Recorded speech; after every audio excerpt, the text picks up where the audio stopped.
এবার জায়েদ খান কঠিন মন্তব্য করলেন। আকস্মিক বললেন, নিপুণ একটা বেহায়া। একজন মানুষ লোভে পড়ে বেহায়া হয়ে একটা মেয়ের যোগ্যতাহীনভাবে একটা চেয়ারকে ধরে রাখার জন্য কতটা নিচে নামতে পারেন সেটা উনি দেখিয়ে দিয়েছেন। এ বিষয়ে বিস্তারিত জানাতে কেটিভি শোবিজ থেকে আমি মিথিলা রয়েছি আপনাদের সাথে। ফুলের মালা পরিয়ে দিয়ে বলে গেলেন সুষ্ঠু নির্বাচন হয়েছে। সব মেনে নিয়ে যাওয়ার পর ওনার এতদিন পরে মনে হলো নির্বাচন সুষ্ঠু হয়নি। চলচ্চিত্র শিল্পী সমিতির সদস্য বিদায় সাধারণ সম্পাদক অভিনেত্রী নিপুল আক্তারকে নিয়ে এমন মন্তব্য করেছেন আরেক সাবেক সাধারণ সম্পাদক ও অভিনেতা জায়েদ খান। একটি বেসরকারি টেলিভিশন চ্যানেলে হাজির হয়ে তিনি এই মন্তব্য করেন। তিনি আশা প্রকাশ করে বলেন, এ ধরনের নোংরা মন মানসিকতা শিল্পীকে সকল শিল্পী মিলে প্রতিহিত করবেন। আইন বা রিটের বিষয়ে তো আমি কিছু বলতে পারবো না, তবে নতুন কমিটিকে মালা পরিয়ে দিয়ে এখন আবার উল্টো কথা বলেন। এটা দ্বৈত নীতি। এত জঘন্য শিল্পী হতে পারেন না। শিল্পী সমিতির নতুন কমিটির দায়িত্ব পালনে নিপুণের রিট প্রসঙ্গে জায়েদ বলেন, এটি উনি আলোচনায় থাকার জন্য করছেন। ওনার আলোচনা আসা দরকার।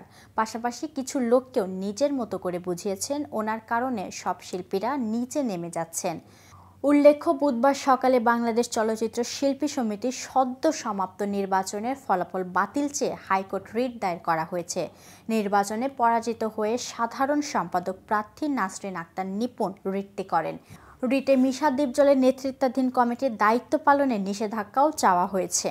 বুধবার 15 মে বিচারপতি নাইমা হায়দার ও বিচারপতি কাজী জিনাত হকের হাইকোর্টের বেঞ্চে রিট আবেদনটি দায়ের করা হয়েছে।